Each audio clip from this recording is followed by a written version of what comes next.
This is the Crowdcrux Crowdfunding Podcast with Sal Briggman, where we cover everything you need to know to launch a successful crowdfunding campaign. We speak with proven entrepreneurs who've raised money from the crowd and want to teach you how to do the same. Stay tuned because we're about to reveal how to launch your dream project with your host, Sal Briggman. Before we get started with this podcast episode, I want to take a second to introduce you to my friends at Fulfillrite.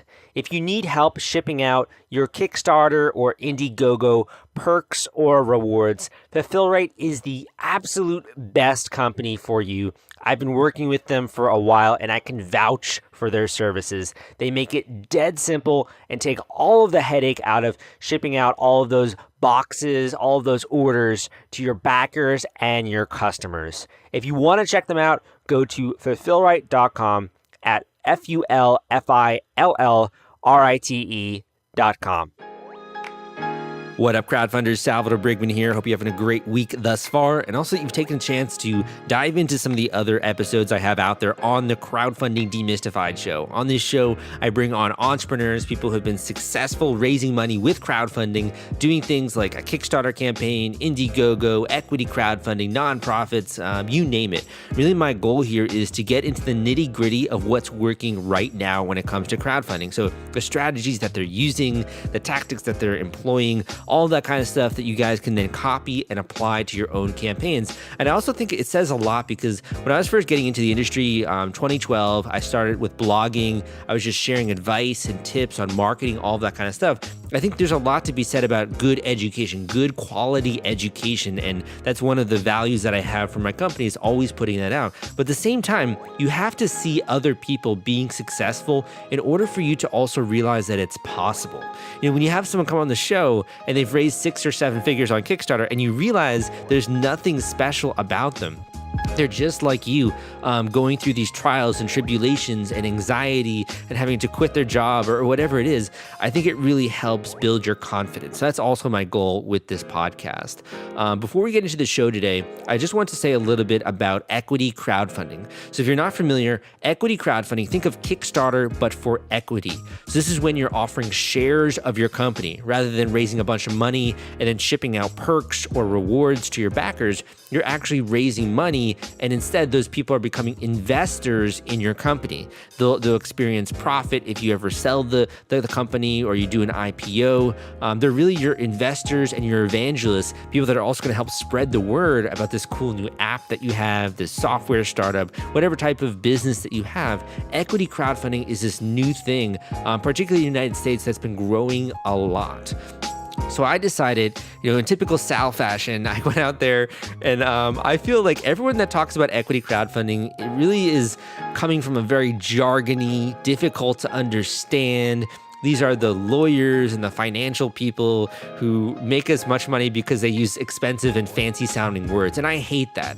My goal is to always give you sort of the layman's terms of how to go about doing things or how to enter a new industry. So I saw this and I'm like, man, equity crowdfunding just sounds so confusing. So I spent many months of my life actually demystifying this entire industry, and I wrote a book on it called Equity Crowdfunding Explained. But then I realized, that's not enough, because a lot of my listeners say to me that one of the reasons they love this show is they can listen to it in the car, they can listen to it when they're commuting to work, they can listen to it when they're on a road trip or they're going on a run. They can do other things while listening to the podcast. So then I realized, okay, now we also have to get an audio version out there of Equity Crowdfunding Explained. So if you're interested in learning more about this whole new way of raising money, about using Title III of the Jobs Act, also known as Regulation Crowdfunding or Regulation A+, to raise money from ordinary investors and doing an online equity crowdfunding campaign, I have a great resource to share with you right now. And that's the Audible version of Equity Crowdfunding Explained. So this link will take you right there. It's crowdcrux.com/equity Equity Audio. That is CROWDCRUX.com/Equity Audio. And one of the great things about this is Audible is doing this super exclusive promotion where if you sign up for a free 30-day trial of Audible, you will also get a copy of Equity Crowdfunding Explained for free, 100% for free. So if you go to that link, you sign up for a free trial and just say you're not interested in using Audible to learn more or whatever it is, you can always quit that trial and you will still keep a free copy of Equity Crowdfunding Explained. I mean, the deal literally does not get better than that. So if you are at all interested, I urge you to check it out, crowdcrux.com/Equity Audio. And that link will take you right there. But without further ado, let's get into today's podcast episode coming up right after this. Thomas, welcome to the podcast. Excited to have you on. Your recent campaign, Escape the Dark Castle, The Legend Grows. It's raised over $300,000 on Kickstarter. Congratulations. Your other project, over $87,000. Been knocking it out of the park, man. Welcome to the podcast. Thanks for having me. Glad to be here. And where are you hailing in from? Where are you located around the world? We're in Nottingham, UK. Very cool. Very cool. So I want to tell the viewers a little bit about this game. So I'd love it if you could just tease it. You could share in just a few bullet points what this game is, what it's like, who it's for, etc. Yes, so Escape the Dark Castle is a simple atmospheric adventure for 1 to 4 players. You play wrongly incarcerated prisoners, non-heroic prisoners, everyday downtrodden folk like the abbot, the tailor, the miller, etc., trying to escape the castle. The game is made up of large, beautifully illustrated chapter cards, which you turn one at a time like the pages of an old choose-your-own-adventure book, and you solve each challenge as it comes together as a team. And if you make it to the end and all survive, you win the game. Very cool, very cool. How many players are for the game? It's 1 to 4, so it can be played solo, and up to 4 players, and it's fully cooperative. You all escape together or you all perish together. That sounds like a lot of fun. Like you're having some friends over, you have a beer or something, you play that game. It sounds like a good time. Exactly. It's the kind of thing you kind of dim the lights, put an atmospheric soundtrack on. It's all about the storytelling and the atmosphere of this game. Yeah, I'm looking through your project right now. The artwork is really beautiful too. Man, you must have spent a lot of time putting this together. Well, yeah, absolutely. The artwork is a huge part of this game. It is for most games, but particularly for us, we are trying to create, and I think you'll agree, achieving this particular atmosphere, which is this kind of old 1980s style horror fantasy look. Yeah, I love it. I love it. So I want to talk a little bit about, you and also your career. Board games, tabletop games obviously are, really popular category on Kickstarter. You've done an amazing campaign, in my opinion, a smash success. I mean, off of a $25,000 goal, over $375,000 with your last campaign. You also did one for $87,000. Can you tell the viewers, listening to that, I'm like, oh, Tom just has the magic touch. He's just raising money there. But I would love if you could share a little bit, give a bit of context. What were you doing before this? Do you also have a full-time job? What were you doing before making these games? Well, thank you very much. First of all, that's nice of you to say that it looks like it's effortless, but I assure you it's not. It takes the only thing I can really talk about is the hard work that it took to get to this point. But before we even talk about Kickstarter, so I had a career before this one. I worked for 10 years in an office job. Not in no creative capacity whatsoever. But that job was in the games industry. It was in games industry distribution. So I was exposed to a lot of games during that time. But I had a creative urge that itch that I needed to scratch. So I quit that job and tried to start a new career in the creative side of the games industry. And I started by writing a few things and editing and doing a bit of games critic work in magazines and so on. And then I founded my company, Themeborne, in 2016 to publish Escape the Dark Castle. Now, that had been a game that we, and when I say we, that's myself, Alex, and James, my co-designers on this game. We'd been working on this game for a few years in the background, just as friends, as amateurs, just designing this game. And I finally decided in 2016 to try and take the game and share it with the world because I thought it was good enough.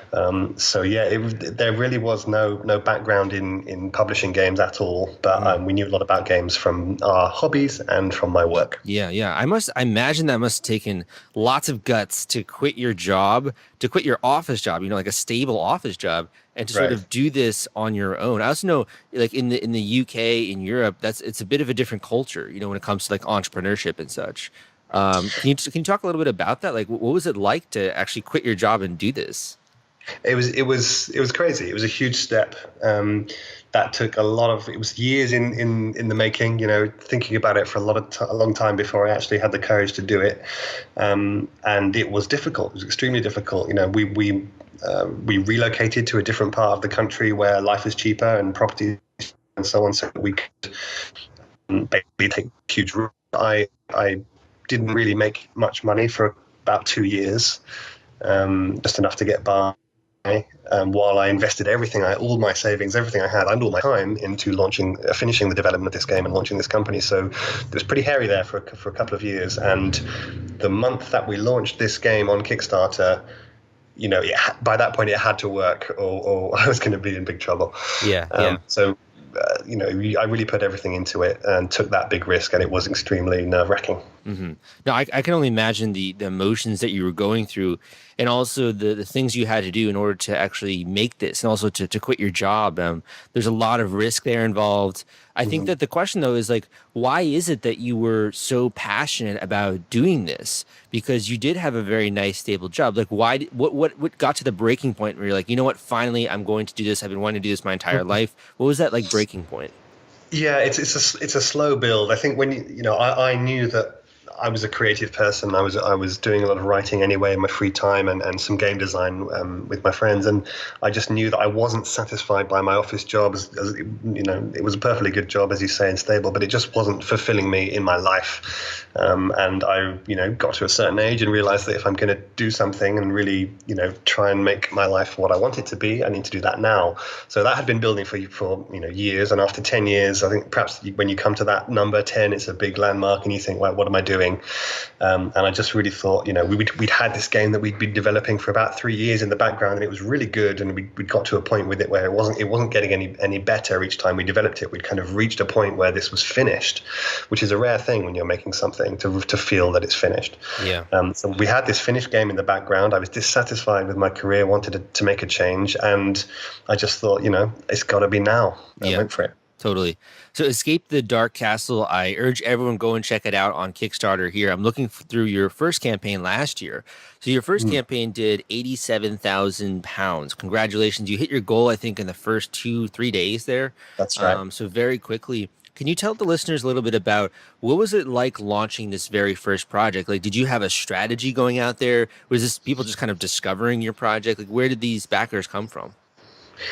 So we had a strategy, of course, and a lot of planning went into it. But one of the things we didn't have that a lot of people talk about as advice for Kickstarters is to have a big following going in.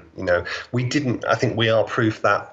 Well, I'm sure that's good. You don't have to have that. We didn't have a big following going in. Our strategy was to launch our Kickstarter at a big convention, a big games convention, and we chose UK Games Expo because that's our local big show here, the best one in the UK. So we launched on the first day of that show, and so that allowed us in the first 2 days to expose it to thousands of people, and that was our shot. We knew that if we could just get it in front of people, because of course we'd done lots of testing and we knew that when people played the game they had fun, so therefore the strategy was we need to expose this to as many people as possible in a short space of time. And with our belief in the game, we thought that if we did that, the game would succeed on Kickstarter, and it turned out to be true. That's a really smart idea. So it's almost like you don't necessarily need your own following, but you do in some way have to access a group of people. So for you, it was attending this convention. Exactly. I would love to ask you though, so what did you do at the convention? Like, you have this game, this prototype you've developed. Like, how did you get people interested? Like, how did you get them to then back your project? Would love if you could talk a little bit about that. Yeah, well, I mean, So as I said, I spent everything I had on making nice looking prototypes, nice display boards to dress. So the booth really looked, even for a small indie publisher like us, we think the booth, although it was small, looked good. And a lot of people said that they were walking past and they kind of did a double take and kind of think, wow, what's this? So we have this fantastic artwork. We presented it well so that it was really attention grabbing. So then that was the first hook. Then we were able, because we had developed the game so intensely for so long, to sit people down and have them play and have a great experience. This wasn't a game where we had to say, oh, it won't really be like this. We were able to pretty much show them the finished product and they walked away happy. It was just this, we put everything into making it a perfect experience for somebody at the convention. And actually after that convention, we appeared in most of the top 10 lists of what was good about UK Games Expo. We were in it. So we really nailed that. Cool. Thank you. Were you then, I guess, collecting contact information? Because I imagine people check it out and then they have this great emotional reaction, but then you also have to get them to back it. So were you collecting contact info? That's very true. We didn't collect any info. No, the Kickstarter was live. That was part of the plan. So people were able to back it there and then, and people were backing it at the booth. But we also had an early bird special offer, which was only available during the show hours of the running time of the show. So we really front loaded it to try and get people, if they liked this, they could see it, they could sit down and play it, they could love it, and they could back it. And that little cycle, we just intensified that as much as we could. We didn't collect any other data, no, but we just gave them the chance to back it. And obviously we had leaflets and so on, so they could take it away, back it. Yeah, totally. I mean, just looking through it, I can see why people did a double take, because it has this really cool, gothic, medieval kind of feel, almost like a cultish with some of these different designs and such. It looks really fun, really cool to play. I can totally see where the prisoner aspect comes into that sort of feeling with it. Thank you. Yeah, that works on two levels. The first level is nostalgia. So this game looks like it's from the 80s. Okay, this is like an early Games Workshop product, or early D&D, and a lot of people from that period Dungeons and Dragons, yeah, man. I used to play it too.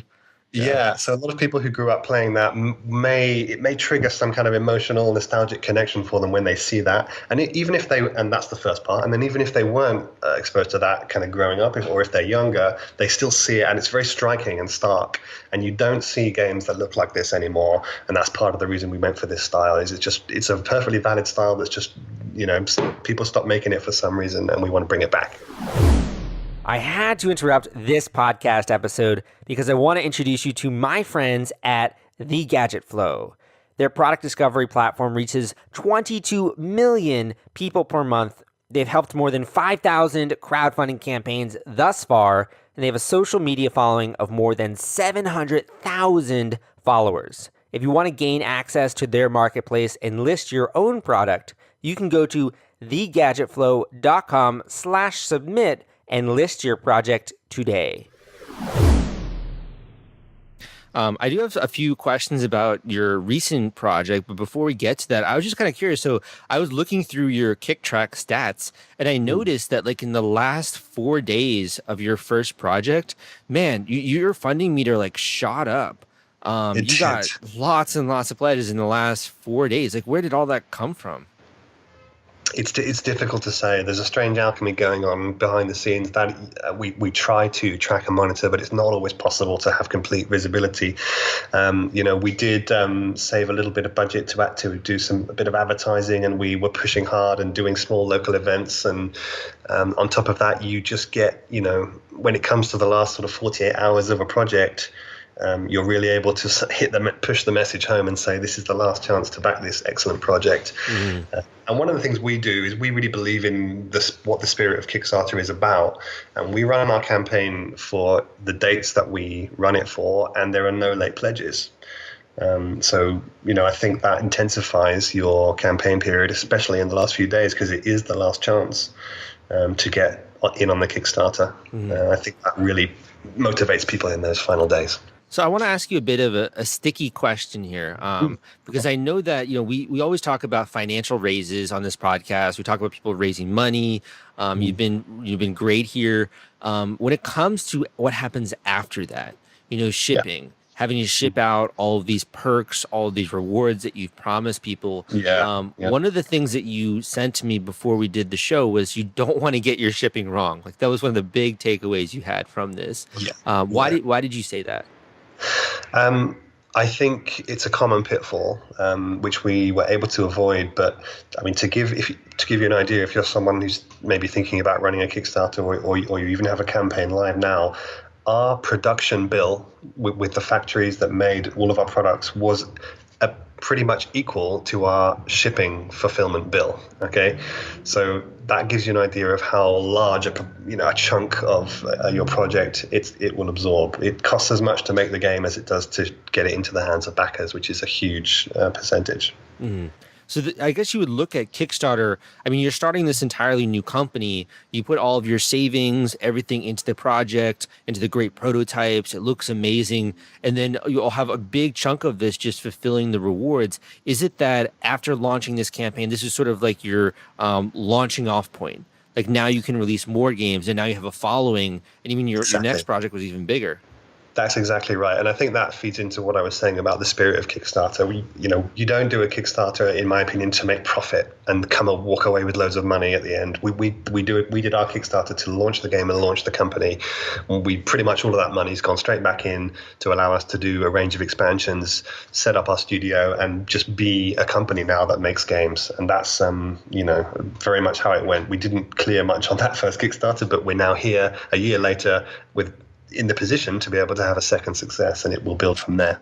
I think the other thing too is when you get this in the hands of people and they're actually playing it with it, they're interacting with it. That's really when you build the trust. Like that's when you start to build the brand, because then they're like, wow, this guy makes amazing games. Like I'm totally going to support another one. That's the most that you couldn't be more correct. That's the most important thing, I think, and it's certainly the most valuable thing to me. Beyond any of the stats about the values that we raised, the most important one is the number of backers that joined us and this community of Escape the Dark Castle players that we've cultivated. And it's just amazing, particularly on this recent campaign when we more than doubled the number of backers.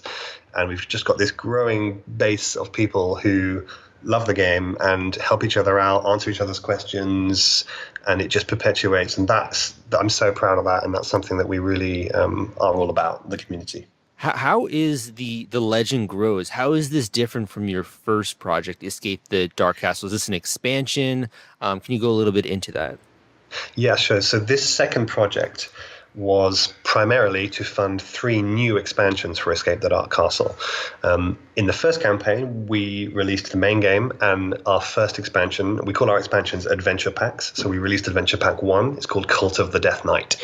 That was the first campaign. The second campaign gives you 2 new adventure packs, Scourge of the Undead Queen and Blight of the Plague Lord, and a third expansion, which is the Collector's Box. Now, the Collector's Box, it could equally be named the Community Box, because this is the box that contains pretty much everything our community fed back that they wanted to be added or included in the game to make it even better. And this is a big box that, first of all, holds your entire collection, everything we've ever made, and with a space for a bit more for the future. But it also includes some expansion content in its own right, new cards, new items, etc., to add into the game, and they're all things that the community called for. So basically, this is 12 months of getting feedback from our first-time backers and players, and then putting it all into one big Kickstarter to give them everything they asked for and a second chance for new people to join in. Whoever comes up with the names of these, they deserve a raise. Like Cult of the Death Knight, Scourge of the Undead Queen, Blight of the Plagued Lord. That's awesome. Whoever came up with those names, they're doing a good job there. Thank you. Well, that's me, so I'll take that. That's awesome, dude. So how is it, like, you had this first project pretty successful? The second one, though, I feel like is on a different level. What did you do anything differently for the second one compared to the first one? Like, why do you think this one was bigger? It's difficult to say. I think, after our first campaign was a success, but it was a small success. But as I say, the most important thing about that first campaign was the small community. It was about 3,000 people that we reached. So going into this second campaign, we had those 3,000 people coming with us, and almost a large proportion of them came with us into this new campaign, but they just dissipate and spread the word, and they bring in more. And I think that's why your first campaign is so important to get right, because it's the first step on a journey to something much bigger, and you can carry that forward. Well said, well said.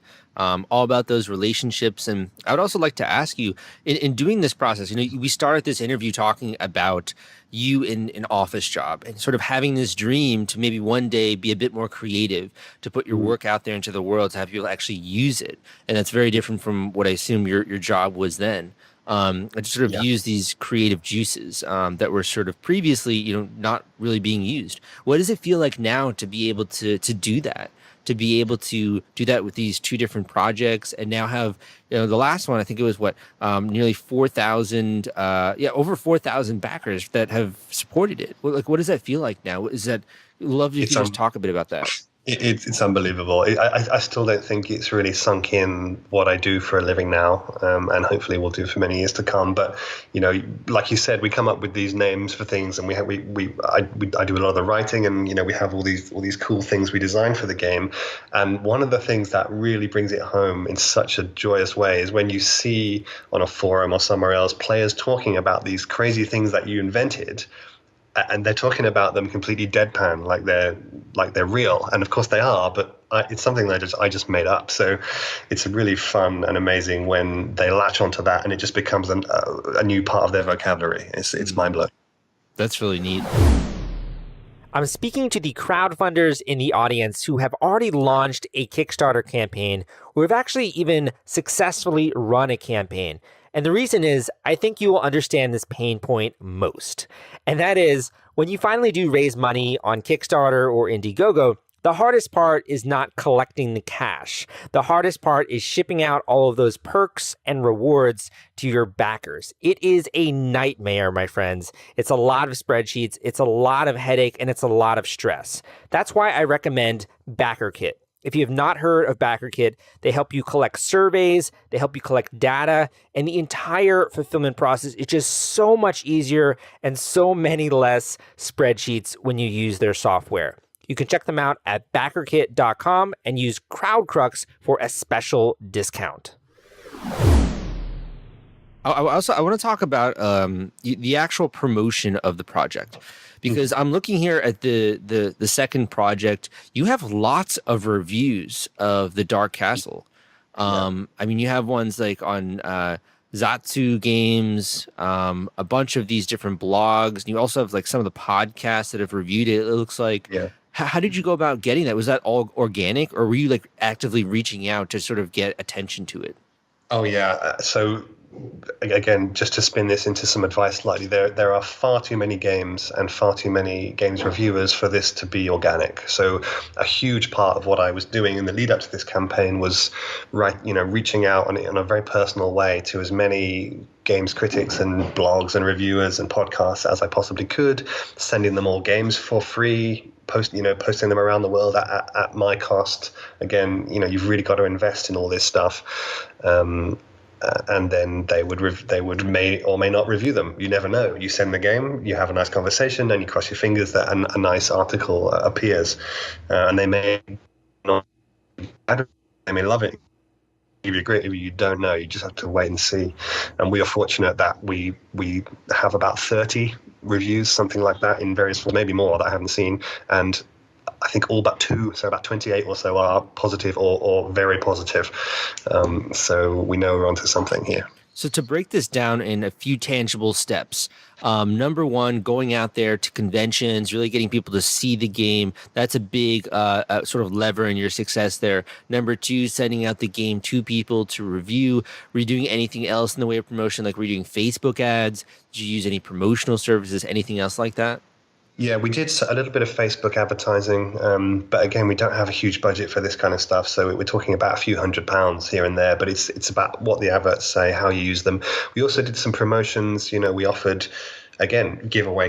One thing that we do have, and you will have as a young publisher, is your game. So people want it. So you can offer giveaways or free copies and promotions along those lines, which don't really cost you a great deal, just time and effort to get done, but they still have a big appeal. And if people are going crazy to try and win a copy, they're going to talk about it, and that will give you some nice promotion. I think in a positive way, you're also doing other things like upsells, like you have add-ons, things that people can choose. I think you do a really great job of sort of teasing the different reward tiers. So I'm sure that also contributed to that. Yeah, it did. And that's part of the reason I started this company, is that, myself, Alex, and James, between us, have a really diverse creative skill set. So I'm a writer and games designer.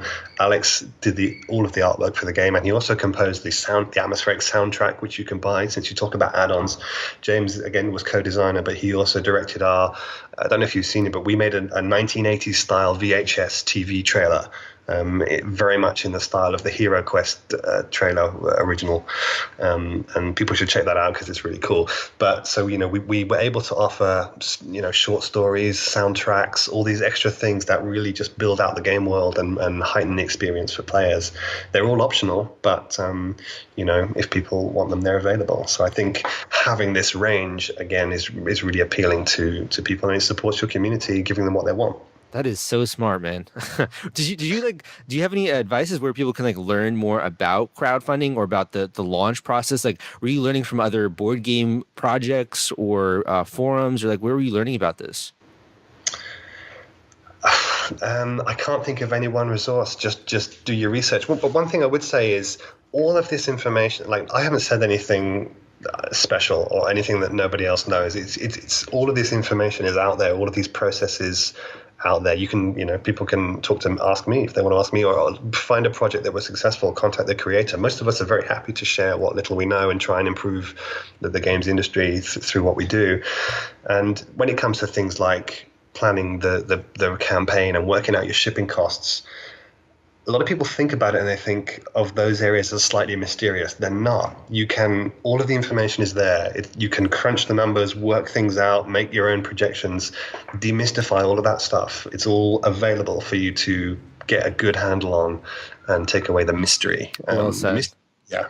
Very well said. Where can people go and learn a bit more about your game and about the different packages that you offer and such? The best place would be our website, which is www.themeborne.com. That's Themeborne.com. And also just check out the Kickstarter, because that, we've obviously put together a great page there where you can get a good condensed quick summary of everything that we offer. Okay, cool. You also have that video there, I think, on the website people can look at.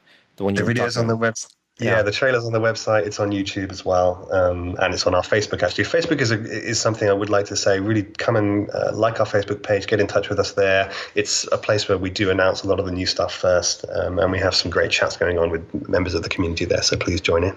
Do you have anything to tease here to give us an idea of what if you're doing another game in the future, or what do you think is coming next?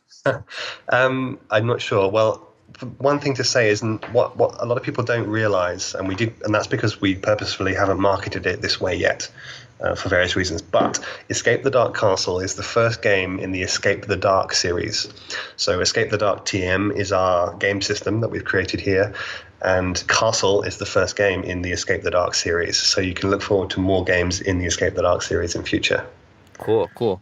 Well, my last question for you here. Also, first of all, thank you so much for coming on the show, demystifying, as you said, Kickstarter a little bit, the process of going into this, sharing what's worked for you. Also, the story that you had. I think that takes a lot of guts, just quitting your job and going out there on your own. So thank you for coming on the show. But my last question for you here is, I would love it if you could talk to the listeners, maybe someone who's just getting started, just like you were, and either give a final tip or a word of encouragement. That would mean so much. Yeah, absolutely. If you're thinking about following this kind of path, that's great, and then you should probably do it if you're thinking about it. And there's kind of 3 bits of advice, 2 or 3 bits that I would say.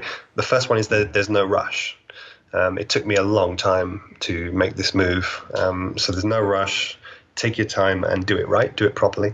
The second part is ignore the naysayers. Stick to your vision. Along the way, you will have a lot of people tell you it's too risky, don't do it. and various things like that. If we listen to them, if I had listened to them, I wouldn't be here. So that's the thing. So there's no rush. Ignore the naysayers.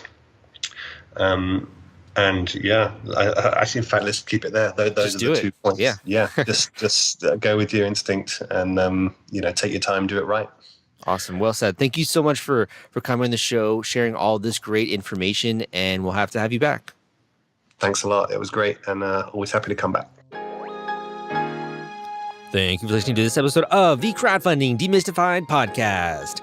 Again, my name is Salvador Briggman. Hope you got a ton of value out of today's podcast episode. I certainly learned a lot. It was also really interesting hearing the story behind this project. I think anytime that you're in a very comfortable situation, when you're in a comfy and cushy office job, when you have a regular paycheck that's coming to you, I don't want to make this, obviously this is a joke, but it's kind of like crack cocaine. It's kind of like, it's so easy to just stay in that situation, to get that regular paycheck and to just experience a very cushy and comfortable lifestyle. There's almost like an addictive quality to it. And it's so hard to quit that, or to get out of that environment, to say, you know what, actually, I'm going to choose discomfort. Actually, I'm going to choose nights of eating ramen and pizza in order to realize this dream that I had when I was younger, to be more creative, to make a new business, to do whatever it is. I think it takes a lot of guts to do that, and it has to start with you. I can share stories with you of other people that are just like you doing this, but at the end of the day, it comes down to that why it is that you want to do something on your own.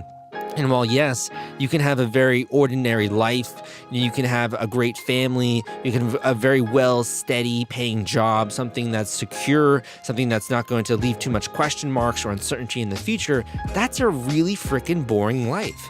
That is so boring. I mean, everyone goes through life, I think, the majority of people sort of in this daze. Ralph, I think it was either Thoreau or Ralph Waldo Emerson who said that the mass of men lead lives of quiet desperation. There's this quiet desperation to go out there and do something great, but so many of us just succumb to that paycheck, succumb to the 9-to-5, and succumb to that office job, which intellectually makes sense, but emotionally kind of leaves us feeling a little bit empty.